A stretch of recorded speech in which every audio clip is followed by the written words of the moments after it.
منہاج النبوہ، پھر ایک دور آئے گا خلافت علی منہاج النبوہ کا. یہ محمد الرسول اللہ کی نوید ہے. وہو الصادق المصدوق، وہ سچے ہیں، ان کی صداقت پر خدا اللہ گواہ ہے. لہذا وہ دور آ کر رہے گا، اس میں کسی بھی بندے مومن کے لیے کسی شک و شبے کی کوئی گنجائش نہیں.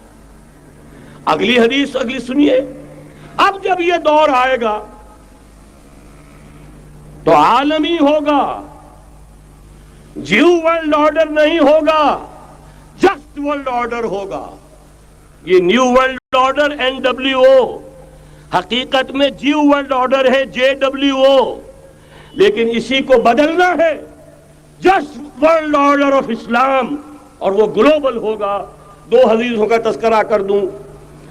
حضرت ثوبان حضور کے ایک آزاد شدہ غلام تھے.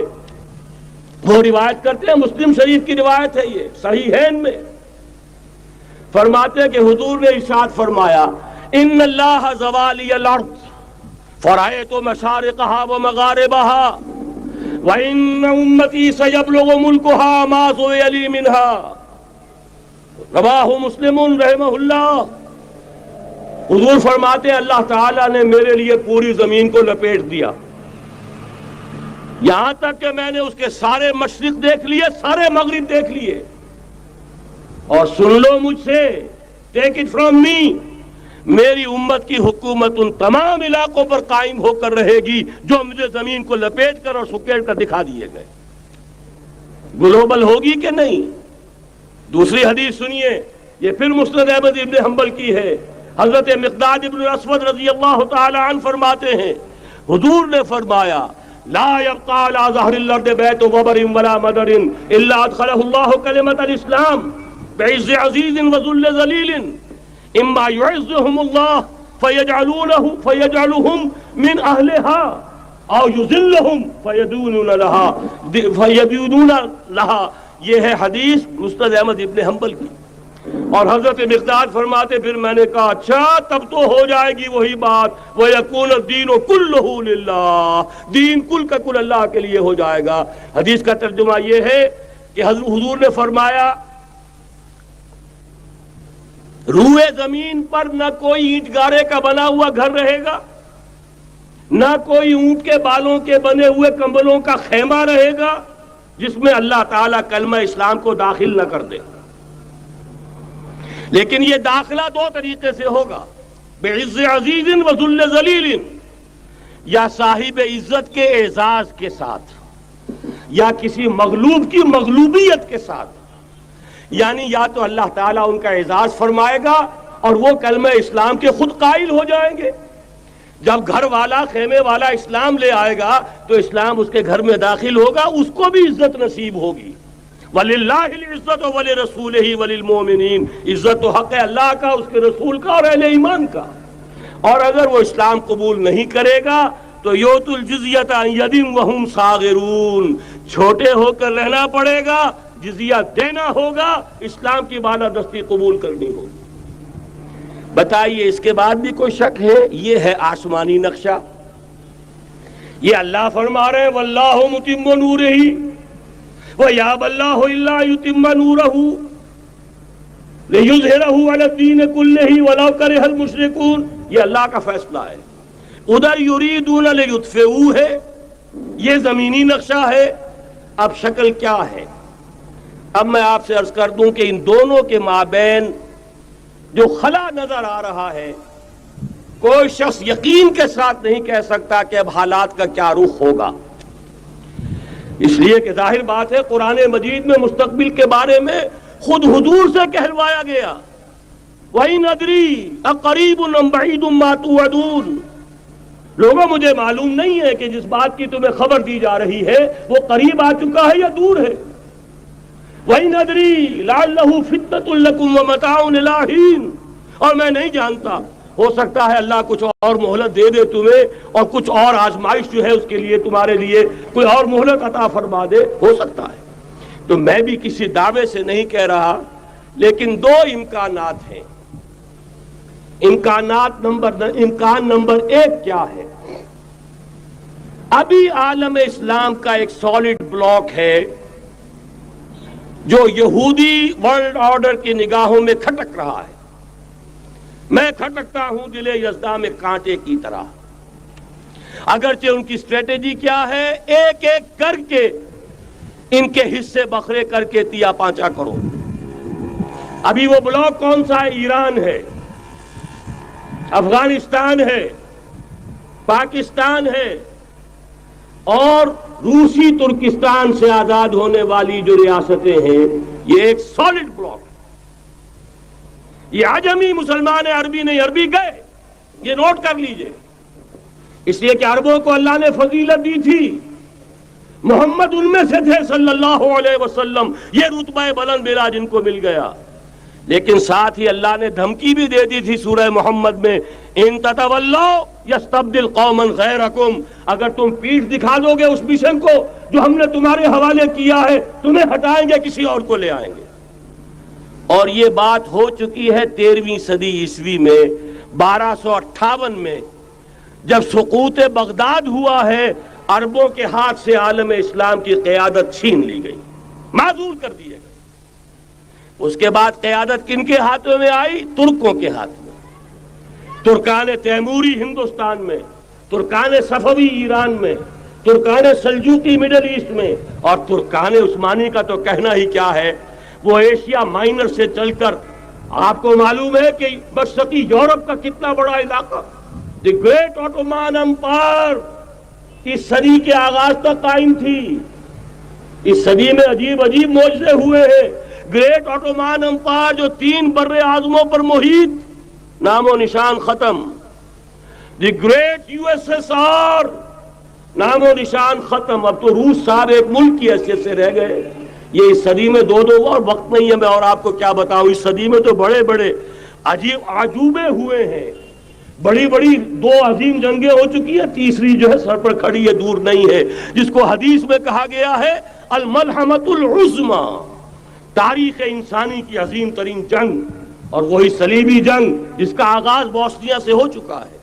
بہرحال اس وقت جو میں کہہ رہا تھا، ورنہ میرے پاس تو یعنی یہ کہ درد دل کہنے کے لیے وقت نہیں ہے، مجھے اپنی بات کو محدود کرنا پڑ رہا ہے. لیکن میں اب آ رہا ہوں اصل موضوع کی طرف، کہ ایک امکان تو یہ ہے کہ اس بلاک میں اسلام کا احیاء ہو، اور اس کے لیے کچھ نویدیں بھی موجود ہیں احادیث نبویہ میں. وہ تو آپ نے سنا ہوگا اقبال کا شعر، میرے عرب کو آئی ٹھنڈی ہوا جہاں سے، میرا وطن وہی ہے، میرا وطن وہی ہے. حدیث میں آتا ہے یخرج الناس من المشرق یؤتون للمہدی یعنی سلطانہ، مشرق سے فوجیں نکلیں گی کہ جو کہ مہدی کی حکومت قائم کریں گی. یہ مہدی اہل تشیع کے مہدی اور ہیں، ہمارے مہدی اور ہیں. اہل تشیع کے عقیدے کے مطابق ان کے بعد میں امام جو روپوش ہو گئے تھے وہ امام مہدی ہے، وہ ظاہر ہو جائیں گے. ابھی امام غائب ہے، پھر وہ ظاہر ہو جائیں گے. ہمارے نزدیک یہ مہدی پیدا ہوں گے یا ہو چکے ہوں، اور یہ ہوں گے حضرت فاطمہ کی نسل ہی سے رضی اللہ تعالی عنہا. لیکن عالم عرب کے اندر پھر ایک طاقت بن کر ابھریں گے، باطل کی قوتوں کے خلاف جہاد کریں گے. لیکن ان کو مدد آئے گی 2 طرف سے. ایک زمینی مدد آئے گی مشرق سے، ایک آسمانی مدد آئے گی. عیسیٰ ابن مریم کا نزول، حضرت مسیح علیہ الصلوۃ والسلام جو زندہ آسمان پر اٹھائے گئے تھے نازل ہوں گے. اور در حقیقت ان 2 مددوں کے نتیجے میں پھر یہود کا قلع قمع ہوگا، اور یہی گریٹر اسرائیل ان کا گریٹر گریو یارڈ بن کر رہے گا، عظیم تر قبرستان بن کر رہے گا. اس کی بڑی واضح حدیثیں موجود ہیں، اس کی بڑی تفصیلی خبریں موجود ہیں. یہ احادیث کی کتب کے اندر بدقسمتی سے ہماری اس کی طرف توجہ نہیں ہے. ایک تو یہ ہو سکتا ہے. اسی طریقے سے ایک اور حدیث ہے، یخرج من خراسان رایات سود، اور یہ مسلم شریف کی روایت ہے، نوٹ کیجئے گا، نہیں ترمذی شریف کی روایت ہے. یخرج من خراسان رایات سود لا يردها شيء حتى تنصب بإيلیا. اور خراسان حضور کے زمانے میں آج کے افغانستان کا نام تھا. یہ افغانستان میں جو جہاد ہوا ہے، غلطیاں ہوئی ہیں اور غلطیوں کا خمیازہ بھگت رہے ہیں۔ یہ تو اللہ تعالیٰ کی سنت ہے جس میں اللہ نے صحابہ کو بھی ایگزمپٹ نہیں کیا، غلطی کی سزا دی ہے۔ 35 صحابہ کی غلطی غزوہ احد میں ہوئی، جہاں سے حکم تھا کہ مت ہٹنا، 50 میں سے 35 ہٹ گئے۔ نتیجہ کیا نکلا؟ فتح شکست میں بدل گئی، 70 صحابہ شہید ہو گئے۔ اللہ تعالیٰ نے فرمایا وَلَقَدْ صَدَقَكُمُ اللَّهُ وَعْدَهُ إِذْ تَحُسُّونَهُم بِإِذْنِهِ حَتَّىٰ إِذَا فَشِلْتُمْ وَتَنَازَعْتُمْ فِي الْأَمْرِ وَعَصَيْتُم مِّن بَعْدِ مَا أَرَاكُم مَّا تُحِبُّونَ۔ مسلمانوں، ہم سے گلہ نہیں کر سکتے، ہم نے اپنا وعدہ سچا کر دکھا دیا تھا جبکہ تم انہیں گاجر مولی کی طرح کاٹ رہے تھے، لیکن جب تم ڈھیلے پڑ گئے، تم نے ڈسپلن کو توڑا، تم نے اختلاف کیا تو سزا دی ہم نے۔ تو اگر صحابہ کرام رضوان اللہ تعالی علیہم اجمعین خیر الناس بعد الانبیاء، پوری نوع انسانی کے اندر انبیاء کے بعد بلند ترین انسان، اگر ان کی بھی غلطی کا خمیازہ جو ہے اللہ نے چکھایا، کیوں چکھایا؟ ضروری تھا، آئندہ کے لیے سبق ہو جائے۔ یہ وَلِيُمَحِّصَ مَا فِي قُلُوبِكُمْ، تاکہ تمہارے دلوں کے اندر اگر کہیں کوئی کھوٹ ہے اور پاک کر دیں ہم۔ اس لیے بہرحال غلطیاں ہوئی ہیں افغانستان میں، ایک امام کے ساتھ بیعت نہیں تھی، بلکہ بدقسمتی اور پڑھ کر یہ ہے بیعت کر کے توڑ دی۔ عبد الرسول سیاف صاحب کے ہاتھ پر ہمارے پاکستان کے 7 گروپ جو تھے، انہوں نے عین حرم میں بیٹھ کر بیعت کی اور پاکستان آ کر بیعت توڑ دی۔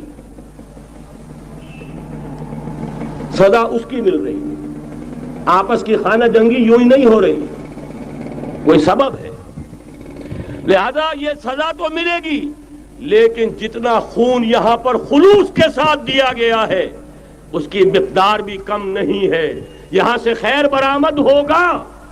اور دوسری بات اپنے بارے میں نوٹ کر لیجئے، یہ پاکستان، بچا کھچا Pakistan, what remains of Pakistan, یہ اصل میں ہے کیا؟ مولانا بہت خوبصورت انداز میں فرما رہے تھے، یہ 313 نہیں تھے، اسلام تھا۔ اسی طرح نوٹ کیجئے، پاکستان نہیں ہے، 4 صدیوں کی تجدیدی مساعی کا حاصل ہے۔ آپ نے کبھی نوٹ کیا ختم نبوت کے بعد اب سب سے اونچا منصب کس کا ہے؟ مجددین۔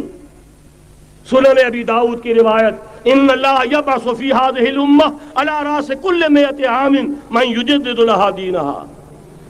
اور نوٹ کیجئے، کوئی بات ہے 1000 برس تک سارے مجدد عالم عرب میں پیدا ہوئے، جیسے ہی دوسرا 1000 سال شروع ہوا، الف ثانی کا مجدد اعظم شیخ احمد سرہندی کہاں تھا؟ صنم خانہ ہند میں حاضر ہوا۔ میں شیخ مجدد کی لحد پر، وہ خاک کے ہے زیر فلک مطلع انوار، گردن نہ جھکی جس کی جہانگیر کے آگے، جس کے نفس گرم سے ہے گرمی اعراض۔ وہ پھر 12ویں صدی کا مجدد اعظم امام الہند شاہ ولی اللہ دہلوی، 13ویں صدی کا مجدد اعظم سید احمد بریلوی، اس کے خون کا امین اور اس کے ساتھ کے شہداء کے خون کا امین، ان کے جسموں کا امین آپ کا خطہ ہزارہ، آپ کا خطہ سوات، اس میں ان کی جانیں ہیں جو دی گئی ہیں۔ اور وہ نہایت میں آپ سے عرض کر دوں، دور صحابہ کے بعد اتنا خالص اسلامی جہاد پوری مسلمان تاریخ میں نہیں ملے گا جتنا وہ تحریک شہیدین کا تھا۔ 14ویں صدی ہجری میں شیخ الہند جیسا مجاہد اعظم کہ انگریز نے گرفتار کر کے قید بھی کیا ہے، تو کہاں؟ ہندوستان میں نہیں، کہاں؟ جزیرہ سائرس، کیا نام تھا؟ مالٹا، جزیرہ مالٹا بحر روم میں۔ اقبال کے نفس سے ہے لالے کی آگ تیز، ایسے غزل سرا کو چمن سے نکال دو۔ کہیں ہندوستان کی کسی جیل میں ہوا تو شاید اس کے نفس کی گرمی ہی سے کوئی حرارت پیدا ہو جائے۔ اور اسی صدی میں 14ویں صدی ہجری میں اقبال جیسا مفکر، اسی 14ویں صدی ہجری میں مودودی جیسا مصنف، اسی 14ویں صدی ہجری میں مولانا الیاس جیسا مبلغ رحمہم اللہ، عظیم شخصیتیں، آج پورے عالم اسلام میں آپ کو تبلیغی دوست ملیں گے۔ یہ کہاں سے شروع ہوئی تحریک؟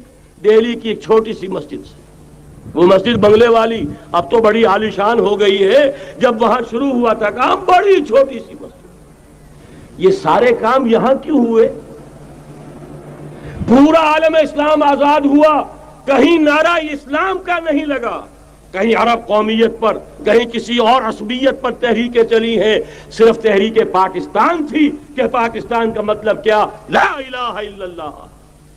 کوئی سبب ہے کہ یہاں قرارداد مقاصد پاس ہوئی، حاکمیت اللہ کی ہے، کہ اکبر نام لیتا ہے خدا کا اس زمانے میں۔ یہ سارا ماضی سامنے رکھیے اور حضور کی دی ہوئی پیشین گوئیوں کا مستقبل سامنے رکھیے، ان دونوں سے ثابت ہوتا ہے اس خطہ ارضی سے کچھ ہونا ہے۔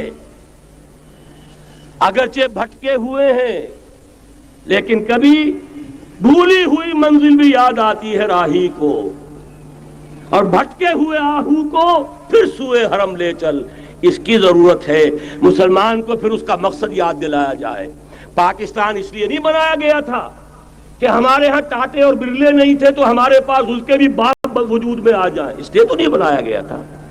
پاکستان اس لیے نہیں بنایا گیا تھا کہ جاگیرداروں کی جاگیرداریاں محفوظ ہو جائیں، پاکستان اس لیے تو نہیں بنایا گیا تھا۔ اور یہ کہ نمازیں اور مسجدیں تعمیر ہو جائیں، مسجدیں تو امریکہ میں تعمیر ہو رہی ہیں، عالی شان سے عالی شان، اس لیے پاکستان نہیں بنا تھا۔ آج بھی مسلمان، میں معذرت سے عرض کر رہا ہوں مولانا سے، آج بھی بھارتی مسلمان کی ایوریج نمازی ہونے کے اعتبار سے پاکستانی مسلمان سے کہیں بہتر ہے۔ آج بھی برقع نظر آ جائے گا تو ہندوستان میں نظر آ جائے گا۔ میں نے اپنی آنکھوں سے دیکھا چند سال پہلے، جب مکہ مسجد حیدرآباد دکن میں 3 دن مسلسل میری تقریریں ہوئی ہیں، 10,000 مرد اور 5,000 خواتین، اور ان میں سے کوئی بغیر برقعے کے نہیں تھی۔ ایک سیلاب نظر آ رہا تھا برقعوں کا کہ جب جلسہ ختم ہوا ہے رات کے 12 بجے 3 دن تک متواتر۔ یہاں کہاں نظر آئے گا برقع آپ کو؟ یہاں تو جس کے بعد 2 پیسے ہو گئے اس نے سب سے پہلے برقع اتار کے پھینک دیا۔ معلوم اچھی طرح سمجھ لیجئے، یہ چیزیں تو وہاں زیادہ ہیں یہاں کی نسبت۔ اصل ضرورت تھی کہ یہاں اس نظام کو قائم کیا جائے، وہ نظام عدل اجتماعی، وہ جس میں حریت ہو، جس میں عام آدمی بھی خلیفہ وقت کو ٹوک سکے۔ یہ کرتا کیسے بن گیا؟ ایک خاتون بھی کھڑی ہو کر دامن پکڑ لے، عمر تمہیں کیا حق ہے کہ ہمارے مہر کے اوپر پابندی لگا رہے ہو، جبکہ اللہ نے نہیں لگائی۔ اللہ قرآن میں قنطارہ کا لفظ استعمال کر رہا ہے۔ ڈھیروں سونا دے دے کوئی شخص اپنی بیوی کو مہر کے اندر، طلاق دیتے وقت اس میں سے کچھ نہیں لے سکتا۔ آپ کون ہوتے ہمارے حق کے اوپر پابندی لگانے والے؟ اور عمر نے کہا، آج ایک بڑھیا نے وہ اب عمر کو دین سکھایا، آرڈیننس واپس۔ حضرت سعد بن ابی وقاص رضی اللہ تعالی عنہ جو فاتح ایران تھے، وہ گورنر ایسے ہی نہیں بن گئے تھے ریوڑیاں بٹی ہو اور گورنری مل گئی ہو، وہ تو خود فاتح تھے ایران کے، اس لیے گورنر تھے۔ صرف ایک پرچہ پہنچا ہے بارگاہ خلافت میں، حضرت عمر فاروق کے پاس انفارمیشن آئی، سعد نے اپنے گھر کے باہر ڈیوڑی بنا لی ہے اور ایک دربان کھڑا کر دیا ہے۔ حضرت بلال کو بھیجا ہے رقعہ دے کر، اور یہ حکم تھا کہ بلال پہلے تو جاتے ہی ڈیوڑی میں آگ لگا دینا، پھر یہ رقعہ دینا میرا۔ اور رقعے میں لکھا ہوا تھا، اے سعد، لوگوں کو ان کی ماں نے آزاد جانا تھا، تم نے انہیں اپنا غلام کب سے بنا لیا ہے؟ یہ دربان کھڑے کر دیے اپنے آگے۔